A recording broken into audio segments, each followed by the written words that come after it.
sound-wise, it's not as though, you have a real central, or you don't have a narrow sound. You have a very broad sound, but it still always sounds like you. And I think that's really pretty unusual, Yeah, it must just be, your internal, intrinsic thumbprint. I can't even explain that, To me, it just emerges. I do, yeah. Now, it seems like you've used guest vocalists more. On this one, yeah. Yeah, well, this one was going to be a double, like spoonful sandwich. Right. But I went for quality rather than quantity at the end of the day. And the actual European version's got a different lineup than this one. So, yeah, different territories, different reasons. There's tracks on that which aren't on the American version, vice versa. Huh. Yeah, it's just the way it worked out. But yeah, I worked with Azim on a couple of tracks, one of which made it to the record. And Daddy Sandy does vocals on another track. Uh-huh. And I do the rest of the vocals. And I always treat my vocals through vocoders and things. So Uh-huh. I usually am singing on almost every track. I heard one that I had forgot about. I hadn't listened to Satyricon in a while, and it had almost a Eno-like sound. Mm-hmm. What was that one? It's very melodic. Well, this is a very melodic album. Yeah, really. that one is. It really is. It's a pop record, that one. And your production techniques had clearly really advanced. I mean, as much as I love this one, from this to here, the techniques, it's just, you sound like you're much more comfortable in the studio. You have more sophistication. Mm-hmm. And what is the Eno one? It kind of layered vocals, and they're very. It's very pretty. It's very pretty. Maybe it's euthanasia. Could be. Yeah, I like Brian Eno, but he's not like the main inspiration. Oh no. It took me a while. I'm thinking, God, that kind of sounds like, reminds me of. Mm-hmm. And then I thought, yeah, it's Eno. And what I like about him is there's an innocence and a sincerity to his vocals, and you have that too. You never sound false or artificial. You sound like you're doing what you're doing. It sounds like where the music comes from within. Right. Very unself-conscious. That's what I was trying to come up with. Right.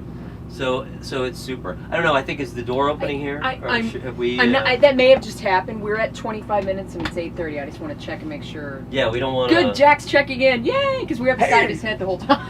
I should have switched you guys. I can actually. look at you there and answer the questions. Yeah. Yeah, you can. My life in the Bush of Ghosts. Well, I'm definitely going to take some more pictures. Speaking of. Because every time I've taken one, you're going, or making like a weird face. Well, I know go ahead, Eric likes the melodic aspect.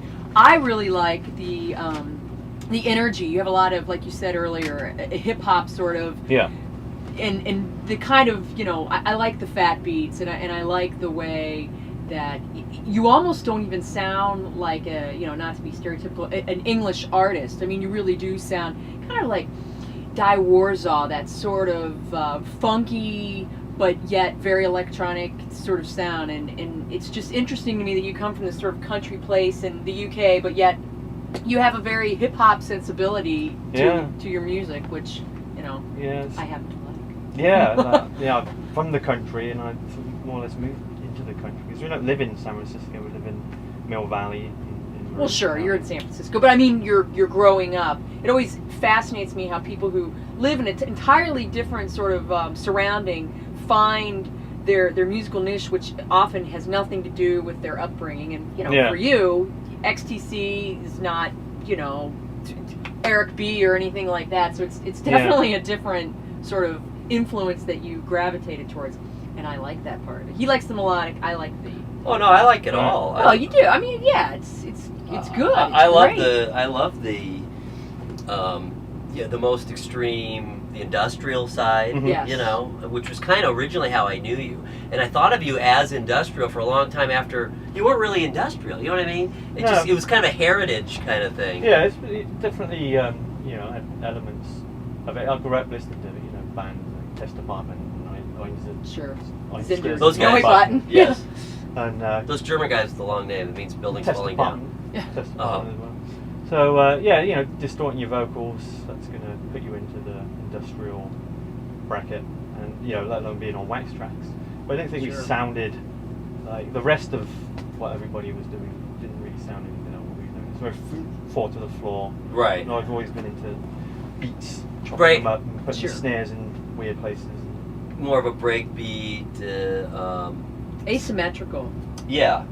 Well, definitely Yeah. more hip hop and reggae. More on the offbeat. Yep. And not Yes. the punishing inorganic feel. Yeah, I don't think you've ever felt inorganic, or at least not much. Not a lot of bands from Britain really like that. It's definitely like growing up in the 70s, reggae and dub was played on the radio there. There was a whole immigration policy in the 50s, Right. getting people from Jamaica and India, and it's sort of that's part of the culture there. So that's the way it comes out. Where you think of Germany or somewhere over here, different Chicago Different was a influence. big- territory, Right. different sound. Yeah. Well, and it's another thing that's amazing to me is how flexible reggae is. I mean, think of all the different sounds that have come out of reggae. Continues Well, it to started with influence. ska, didn't it? Started with ska, slowed down to rocksteady and what was one called? Was it Blue Beat or something in Mhm. there? I used to write a lot about like history of reggae, so some of it sticks in my mind. But and then all the way up to the other side to jungle, where it's just super sped up and it's chopped up and rearranged and dub, of course, and all the different variations of it. So it's amazingly fecund, a style that's come out of a little poor island nation, in the Caribbean. It's Yeah, it's amazing, really. What's that about?